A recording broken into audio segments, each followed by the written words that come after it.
तो 10,000 वर्ल्ड के पिछले एपिसोड में हमने देखा कि सिनर, मित्सुई, चैंगहाई और हेवनली स्वॉर्ड सेक्ट के कई और सारे डिसाइपल्स सी ऑफ स्वॉर्ड के टेस्ट को पास करके उस जगह पर कई सारे पावरफुल स्वॉर्ड इंटेंट को प्राप्त करते हैं।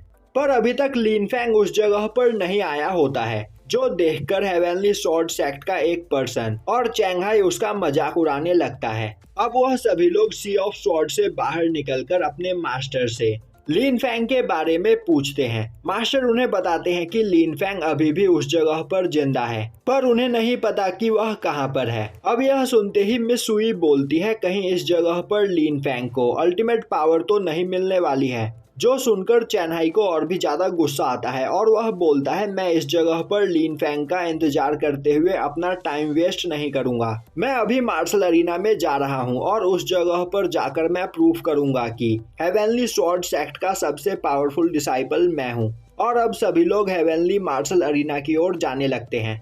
दूसरी ओर लिन फैंग अभी भी मास्टर ल्यू की कल्टीवेशन जर्नी को देख रहा होता है और अब वह देखता है कि सी ऑफ स्वॉर्ड में आने के बाद मास्टर ल्यू को काफी ज्यादा पावर्स की प्राप्ति हुई, जिसके बाद वह स्वॉर्ड एम्परर के नाम से जाने गए। पर एक लेवल पर आकर उनकी पावर बढ़ना बंद हो गई और अब वह अपने लेवल्स को और ज्यादा नहीं बढ़ा पा रहे थे। तभी आसमान में चारों ओर लाइटनिंग क्लाउड छा जाते हैं और अब वहां पर हर जगह थंडर स्ट्राइक होने लगती है। उसी वक्त मास्टर ल्यू अपने स्वॉर्ड का यूज करते हुए उन सभी थंडर स्ट्राइक को डिस्ट्रॉय करने लगते हैं। वही वह बोल रहे होते हैं, मेरे स्वॉर्ड के अंदर हेवन एंड अर्थ की पावर है, तो इस जगह पर मौजूद यह हेवनली क्लाइमेटी मेरा सामना नहीं कर सकती है। अब उन थंडर स्ट्राइक का सामना करने से मास्टर ल्यू की पावर धीरे धीरे बढ़ने लगती है, जो देखकर लिन फैंग काफी ज्यादा हैरान होता है। और तभी मास्टर ल्यू अपने स्वॉर्ड का यूज करते हुए उन थंडर क्लाउड्स पर अटैक करने लगते हैं और काफी आसानी से उस हेवनली क्लाइमेटी को डिस्ट्रॉय कर देते हैं। अब मास्टर ल्यू लिन फैंग के पास आते हुए बोलते हैं, तुम्हें एक बात हमेशा याद रखनी है, पाथ ऑफ कल्टीवेशन की एंडिंग कभी नहीं होती है। हेवन एंड अर्थ तुम्हें हमेशा पावरफुल बनने का एक मौका देंगी और तुम्हें उस मौके का अच्छे से इस्तेमाल करना है। और यह बोलते हुए मास्टर ल्यू वहां से गायब हो जाते हैं। तभी लिन फैंग बोलता है, मास्टर आपने मुझे इतना सब कुछ सिखाया, इसके लिए थैंक्स। जिसके बाद वह कल्टीवेशन करते हुए अपने ट्रू स्वॉर्ड मार्शल सोल को बाहर निकालता है और अब वह उसे अपने फिनिक्स मार्शल सोल के साथ फ्यूज करने की कोशिश करता है और इस बार वह ऐसा करने में कामयाब हो जाता है, जो देखकर वह काफी ज्यादा खुश होता है। दूसरी ओर मार्शल अरीना में सिनर हेवनली स्वॉर्ड सेक्ट के एक डिसाइपल के साथ फाइट करके अपनी न्यू पावर्स को टेस्ट कर रही होती है। वहीं वह पर्सन लगातार सिनर पर अटैक किए चला जा रहा होता है, पर सिनर उसके सभी अटैक्स को ब्लॉक करते हुए उसे अपने एक ही अटैक में हरा देती है। अब यह देखकर मित्सुई काफी ज्यादा खुश होती है और बोलने लगती है कि इस जगह पर स्वॉर्ड इंटेंट सीखने के बाद सिनर सीधा हेवनली रैलम के 9th लेवल पर पहुंच चुकी है और अगर वह इसी तरह यहाँ पर प्रैक्टिस करती रहे तो कुछ ही दिनों में काफी ज्यादा पावरफुल बन जाएगी। दूसरी ओर मास्टर बाई चैन भी सिनर की पावर को देखकर काफी ज्यादा इम्प्रेस होते हैं। वहीं सिनर की पावर को देखकर हेवनली स्वॉर्ड सेक्ट के कुछ डिसाइपल्स उसकी तारीफ करते हुए बोलने लगते हैं कि सिनर सच में काफी ज्यादा पावरफुल हो गई है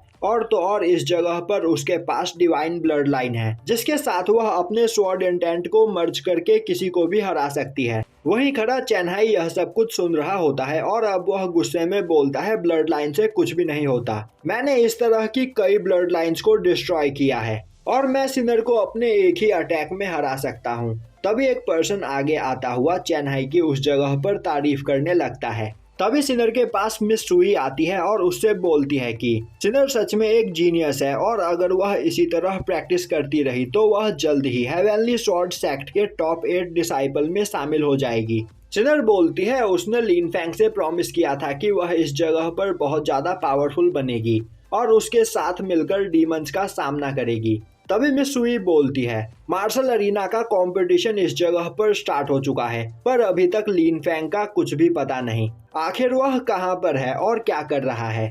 तभी आसमान में चारों ओर काले बादल छा जाते हैं। अब लिन फैंग देखता है कि उसके ऊपर एक रेड लाइटनिंग हेवनली क्लाइमेट की शुरुआत हो रही होती है। वहीं उस लाइटनिंग क्लाउड में काफी खतरनाक एनर्जी भरी हुई होती है। तभी मास्टर ल्यू लिन फैंग के पास आते हुए उससे बोलते हैं कि लिन फैंग, तुम्हारे पास पहले से ही अपनी एक यूनिक स्वॉर्ड इंटेंट मौजूद है, तो फिर क्यों ना तुम इस हेवनली क्लाइमेट का सामना करके अपनी पावर बढ़ाओ। और अगर आज तुमने इस क्लाइमेट का सामना कर लिया तो तुम्हें यहाँ पर सबसे पावरफुल मार्शल आर्टिस्ट बनने से कोई नहीं रोक सकता है। अगर सच बताऊं तो आज तक मैं भी ट्रू स्वॉर्ड आइडेंटिटी को नहीं समझ पाया हूँ, पर मुझे यकीन है तुम यह जरूर कर सकते हो। और यह बोलते हुए मास्टर ल्यू वहाँ से चले जाते हैं और तभी उस जगह पर थंडर स्ट्राइक होना स्टार्ट हो जाता है। अब उस हेवनली क्लाइमेटी की ऑरा को मार्शल अरीना में मौजूद सभी स्वॉर्ड मास्टर भी महसूस करते हैं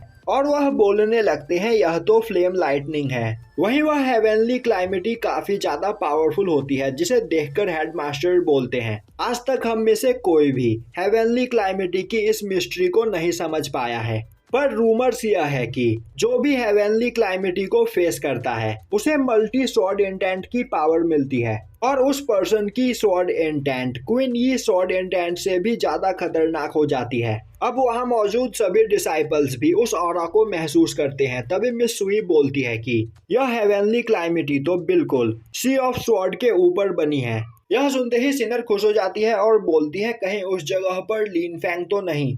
तभी एक रेन ड्रॉप से मिस सुई के बाल कट जाते हैं और अब सभी लोग महसूस करते हैं कि उस जगह हवा में चारों ओर स्वॉर्ड इंटेंट की पावर मौजूद होती है और यह पावर काफी ज्यादा खतरनाक होती है।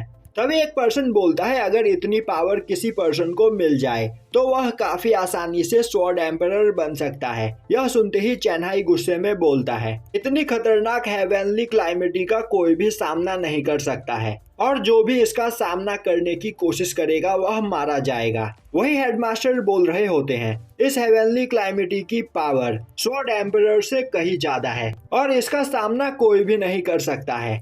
दूसरी ओर लिन फैंग अपने स्वॉर्ड का यूज करते हुए उन फ्लेम लाइटनिंग का सामना करने लगता है और यहीं पर यह एपिसोड खत्म हो जाता है।